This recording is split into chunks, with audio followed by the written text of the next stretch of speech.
अपने भारत में कहते हैं ना कि अगर तुम दूसरों का घर जलाओगे तो तुम्हारा भी हाथ जरूर जलेगा। ऐसा ही हाल आज रशिया के साथ है। रशिया की इकोनॉमिक्स बर्बाद होती जा रही है। वहाँ पर महंगाई अपने चरम सीमा पर है। जैसा हाल यूक्रेन में चल रहा है वैसा ही हाल आज रशिया में भी है। क्या ये वर्ल्ड वॉर 3 है? क्यों हो रही है लड़ाई? क्या यूक्रेन हार जाएगा इस जंग को? क्या रशिया के प्रेसिडेंट व्लादिमीर पुतिन फिर से बनाना चाहते हैं सोवियत यूनियन को? और क्या असर पड़ रहा है बाकी के देशों पर इस जंग की वजह से? और हमारा भारत क्या रोल रखता है इस जंग में? तो गाइस आज मैं आपको ये पूरी स्टोरी बताऊंगा। So make sure to like and subscribe and now let's start the video.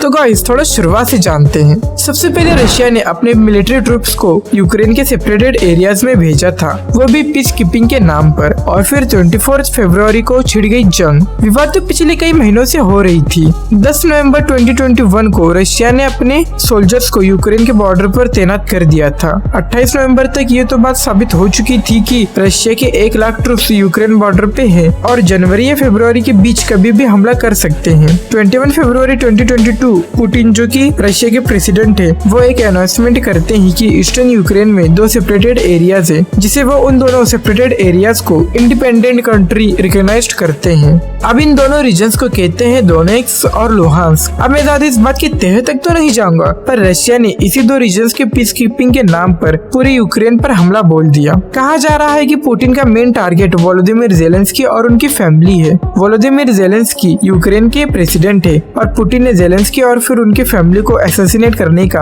अपने ट्रूप्स को ऑर्डर दिया है। पुतिन का मकसद है कि यूक्रेनियन सरकार को गिराकर अपना खुद का पपेट गवर्नमेंट बनाना चाहता है, जो पुतिन के इशारे पर नाचे। इस लड़ाई के बीच बहुत से लोगों को लगा कि जेलेंस्की अपना देश छोड़कर भाग जाएंगे, पर ऐसा नहीं हुआ, बल्कि जेलेंस्की सबसे आगे खड़े होकर एक रोंगटे खड़े कर देने वाला स्पीच भी देते हैं। इन्वेजन के स्टार्ट होने के बाद जेलेंस्की ने अपने लोगों का साथ दिया और इन्होंने रशियन लैंग्वेज में रशिया में एक मैसेज भी भेजा। इन्होंने कहा कि इन्हें कोई भी जंग नहीं चाहिए और पुतिन सबको ब्रेन वॉश कर रहा है। पुतिन के कहने पे उसके बिकाऊ मीडिया लोगों को मैनिपुलेट कर रहे हैं कि यूक्रेन ने पहले जंग छेड़ी। जेलेंस्की ने कहा कि यूक्रेनियन लोग और यूक्रेनियन आर्मी अपने डिफेंस में काम कर रही है, यहाँ पर सिर्फ पुतिन ही इन्वेजन कर रहा है। यूक्रेन में 10-20 हजार से भी ज्यादा असॉल्ट राइफल सिविलियंस को दी गई है। आम जनता में हथियार और गन्स बांटी गई है ताकि वह अपनी सुरक्षा खुद कर सके और खुद से खड़े हो सके रशियन आर्मी से लड़ने के लिए। और बाकी के लोग यूक्रेन के अंडरग्राउंड मेट्रो स्टेशन में रह रहे हैं।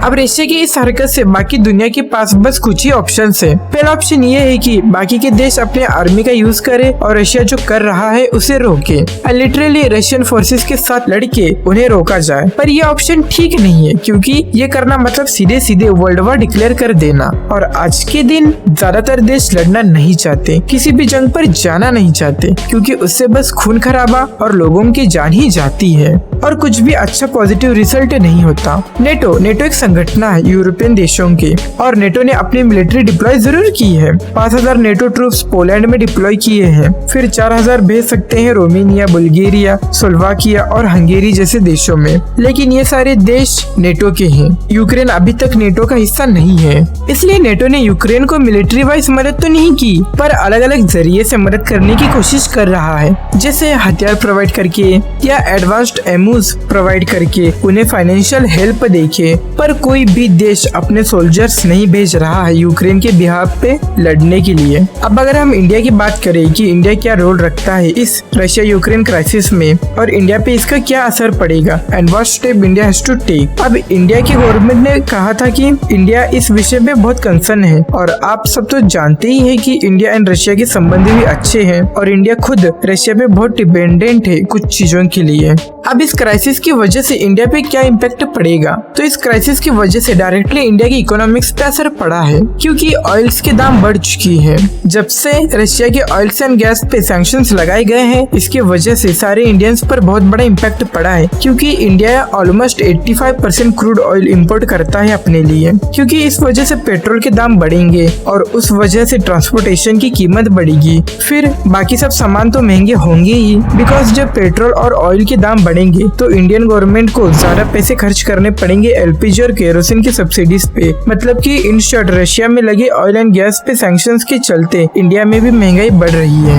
अब बात करते हैं कि रशिया के अंदर आखिर क्या चल रहा है। रशिया की आम जनता भी मुसीबत में फंसी हुई है। रशिया की करेंसी रूबल कुछ दिनों में इतनी तेजी से गिरी है कि एटीएम्स और बैंकों के सामने लंबी लंबी लाइंस लगी है। बैंक्स के पास कैश नहीं है जनता को देने के लिए। रशिया में ऐसा क्यों हो रहा है? क्योंकि जब भी कोई देश किसी युद्ध पर जाता है तब उसका असर उस देश पे बहुत होता है। अब रशिया को ही देख लो, यूक्रेन पर वार कंटिन्यू रखने का प्रतिदिन $20 बिलियन का खर्च हो रहा है। मतलब हर दिन रशिया $20 बिलियन स्पेंड कर रहा है इस युद्ध को चलाने का। इतना तो डायरेक्ट खर्चा है जो रशियन सरकार उठा रही है। अब रशिया में इंस्टाग्राम बैन हो चुका है। बोइंग एंड एयरबस दुनिया की 2 सबसे बड़ी कंपनी जो एयरक्राफ्ट बनाती है, इन्होंने ये कहा है कि अब ये स्पेयर पार्ट्स के सप्लाई बंद कर देंगे रशियन एयरलाइंस को एंड सारे ऑपरेशंस भी बंद कर देंगे रशिया में। इट मीन्स अब रशिया में आना और जाना बहुत मुश्किल हो जाएगा। BMW, टोयोटा, होंडा, जैगवार इन सब बड़ी बड़ी कंपनीज ने कहा है कि ये अपने सारे एक्सपोर्ट्स बंद कर देंगे रशिया में और उनकी जो प्रोडक्शन जो गाड़ियां रशिया में बन रही थी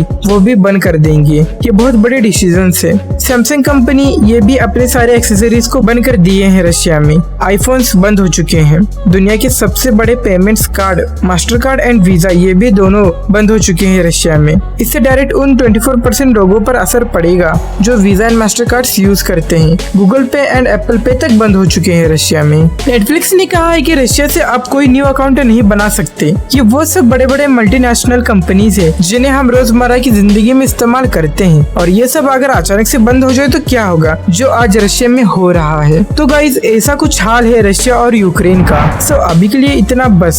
सो इस वीडियो को लाइक करके शेयर जरूर कर देना and make sure to subscribe to channel and press the bell icon. तो गाइज आप भी इस टॉपिक के बारे में कुछ बोलना चाहते हैं तो लेट मी नो इन कमेंट्स बिलो। सो गाइज मैं आपसे मिलता हूँ अगली न्यू वीडियो में। सो बाय बाय गाइज, तब तक के लिए धन्यवाद।